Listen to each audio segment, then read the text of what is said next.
Sambit Patra ji please, no please please please please. माननीय सभापति महोदय, आपका बहुत बहुत धन्यवाद। आज एक ऐसा दिन है जो मैं कहूंगा कि अजीब दास्तां है। प्लीज। मुझे एक तरफ बहुत खुशी की अनुभूति हो रही है कि एक ऐतिहासिक बिल के पारित होने के समय में आज लोकसभा में मौजूद हूं, और वहीं मुझे दुख की भी अनुभूति हो रही।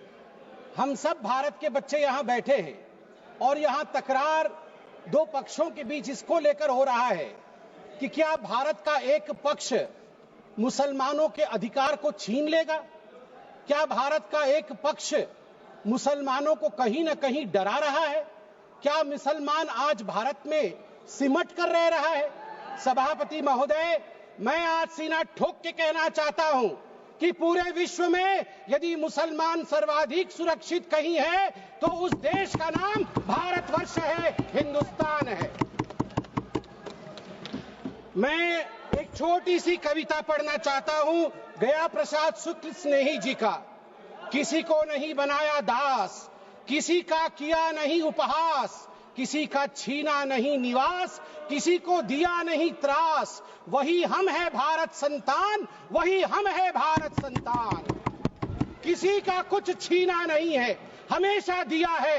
जो शरणार्थी बन के आया है उसको गले से लगाया है। और केरल की बात हो रही थी, मैं धन्यवाद देता हूं केरल की भूमि को, प्रणाम और वंदन करता हूं केरल की भूमि को। वहीं से आदि शंकराचार्य जी भी आए और केरल की भूमि में कोडंगलूर तालुक के मेथला गांव में स्थित है भारतवर्ष की पहली मस्जिद चेरामल जुमा मस्जिद। और चेरा राजा चेरामल पेरुमल ने इस मस्जिद के लिए जगह स्थान दिया था। यह है भारत का कल्चर, यह है भारत माता। और इस भारत के ऊपर आप संदेह दिखा रहे हैं। क्या स्थिति है आज वक्फ को लेकर इस्लामिक देशों में?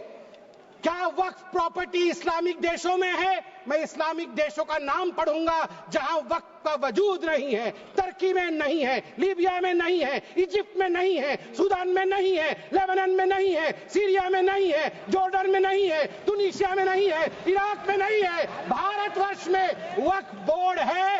वक्फ प्रॉपर्टी को कानूनन सुरक्षा, लीगल प्रोटेक्शन दिया गया है। उसके बाद भी हंगामा क्यों है बरपा? उसके बाद भी हंगामा क्यों है बरपा? मैं पूछना चाहता हूं, क्या गुनाह है मोदी जी का? क्या गुनाह है हमारा? हमारा गुनाह सिर्फ इतना है कि हम सबका साथ चाहते हैं, हम आगा खानियों का साथ चाहते हैं, हाँ हम बोहरा समाज का साथ चाहते हैं, हम पसमंदा समाज का जो पिछड़ा वर्ग है मुसलमान समाज में उसका साथ चाहते हैं, हाँ हम चाहते हैं महिलाओं का रिप्रेजेंटेशन और प्रतिनिधित्व हो। क्या ये गलती है? क्या मोदी जी गलती कर रहे हैं? आप बताइए। हम सबका विकास चाहते हैं, हम चाहते हैं वक्फ औलाद के अंतर्गत जब आपकी फैमिली लाइन समाप्त होती हो उस समय अगर एक बेवा हो, उस समय यदि तलाकशुदा महिला हो, उसको नजरअंदाज करते हुए किसी भी कीमत पर प्रॉपर्टी जो है वो वक्फ पे पास नहीं जानी चाहिए। ये अगर मोदी जी सुरक्षित महिला को सुरक्षा दे रहे हैं, सुनिश्चित कर रहे हैं, तो किसी को क्या दिक्कत हो रही है? मैं यहां कहना चाहता हूं, जहां तक दान, क्योंकि वक्फ का मतलब दान होता है और हर धर्म में, मेरी बहन अभी सिख धर्म के विषय में बता रही थी, मंत्री जी भी सिख धर्म के विषय में बता रहे थे, सेवा और दान, इसके आधार पर सिख धर्म आज देश का विदेश में जाना जाता है। हिंदू धर्म, ईसाई धर्म, सब में दान का महत्व है। आदि शंकर ने आज से हजारों वर्ष, केरल के लोग भी सुन रहे हैं, मैं कहना चाहता हूं, भज गोविंदम में दान के लिए क्या कहा था? गेयं गीता नाम सहस्त्रम ध्येयं श्रीपति नाम ध्येयं श्रीपति रूपमजस्रम नेयं सज्जन संगे चित्तं देयं दीन जनाय जवित्तम। दीन जनों को, गरीबों को वित्त दान करो, ईश्वर मिलेंगे। भगवान का नाम लो, गीता का ध्यान करो, ईश्वर मिलेंगे। और वही इस्लाम में भी ज़कात, सदका और सदके जरिए के नाम से जिक्र किया गया है। वक्फ जो दान की जमीन और पुण्य के लिए, परमार्थ के लिए, धर्मार्थ के लिए वक्फ बनाया गया है। वक्फ के बोर्ड में आज जो लोग कह रहे हैं कि वक्फ एक्ट में ये जो अमेंडमेंट है ये अनकॉन्स्टिट्यूशनल है, ये किस आधार पे कह सकते हैं? 1995 में वक्फ एक्ट आया, मतलब उससे पहले से चल रहा था। 1995 एक्ट के अंतर्गत अभी हम चल रहे हैं। 1995 के बाद आप याद करिए 2013 में भी अमेंडमेंट हुआ। उससे पहले 1954 में, 1959 में, 1964 में, 1969 में और 1984 में अमेंडमेंट्स या संशोधन हुए हैं। अगर वो सारे संशोधन ठीक थे तो आज ये संशोधन अनकॉन्स्टिट्यूशनल कैसे हो सकते हैं? मैं छोटे से एक विषय को रखना चाहता हूं। आज आप देखिए, सच्चर कमेटी ने 2006 के अपने रिपोर्ट में कहा था, सच्चर कमेटी ने कहा था कि उस समय 2006 में वक्फ के पास 4.9 लाख रजिस्टर्ड प्रॉपर्टी थी।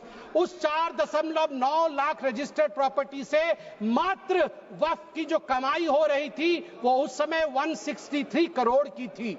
मगर सच्चर कमेटी ने कहा यदि सही तरीके से इसका इस्तेमाल किया गया होता, सही तरीके से लीज दिया गया होता, फेयर मार्केट प्राइस के आधार पर किया गया होता तो 12,000 करोड़ की आमदनी होती, 12,000 करोड़ की, 10% का रिटर्न मिलता।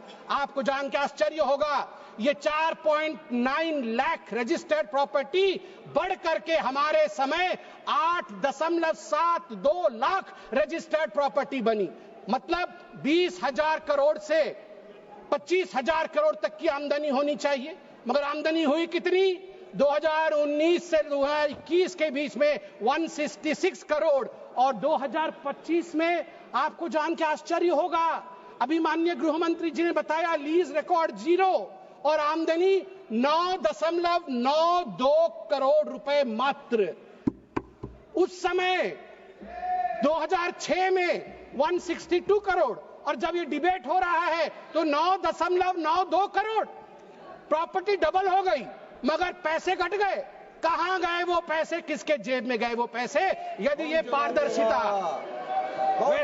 वैसे सभापति महोदय, मुझे एक बात में संशय है, मुझे लगता है उत्तर प्रतिपक्ष वाले ही दे पाएंगे। आज बड़ी चर्चा हुई है, आज चर्चा में कहा गया कि सबसे ज्यादा जमीन 3 ऐसे शख्सियत है उनके पास है, रेलवे के पास, आर्मी के पास, वो देश की जमीन है, और उसके पास वक्फ बोर्ड की जमीन है। मगर मुझे इसमें संशय है, मुझे लगता है तीसरे नंबर की जमीन तो किसी परिवार के बोर्ड के पास है। अगर सही से देखा जाए, आप ध्यान से देखिए, एक परिवार का बोर्ड है, अरे है एक परिवार का बोर्ड, उसके पास हो सकता है इससे अधिक जमीन निकले। सभापति महोदय, घंटी तो उनकी बजनी चाहिए, आप हमारी मत बजाइए। सभापति महोदय, मैं आपको, अरे मैं किस परिवार के बारे में बोल रहा हूं, आप क्यों विचलित हो रहे हैं? वो उधर हैं, उधर हैं। अब आप चिंता मत करें, उधर हैं, आपको नहीं। हाँ, उधर उधर उधर, आप भी जानते हैं किधर हैं, उधर हैं। चलिए आप वक्फ पे आइए। देखिए, वक्फ जो ये संशोधन हुए इसमें एक बहुत महत्वपूर्ण प्रावधान है कि लंबे पेंडिंग लिटिगेशंस ये नहीं होने चाहिए। मैं आपको एक आंकड़ा देता हूं, लंबे समय तक चल रहे कानूनी मुकदमे जो पेंडिंग लिटिगेशंस 2013 में 10,380 केसेस थे, जो 2025 में बढ़ करके 21,618 केसेस हो गए। अनाधिकृत घुसपैठ, एनक्रोचमेंट, ये सुनिएगा सभापति महोदय और सभी सदस्यों को कहूंगा, वंशी पोर्टल में टोटल एनक्रोचमेंट के केस 58,890 है। इसमें से लगभग 31,999 पेंडिंग एनक्रोचमेंट है, जिसमें 9,000 मुस्लिम पार्टीज है, अर्थात मुसलमानों के जमीन पर भी अधिग्रहण का काम वक्फ बोर्ड ने किया है। इसलिए जो ये बिल के बारे में आज हम चर्चा कर रहे हैं, मुसलमान भी पीड़ित है, इसलिए बिल से संरक्षण मुसलमान को भी मिलेगा और पूरे हिंदुस्तान के सभी कौम को मिलेगा। मैं अंत में इतना ही कहना चाहता हूं कि सेक्शन 40 को लेकर आज जो कहा गया, मैं बस 30 सेकंड में समाप्त करूंगा।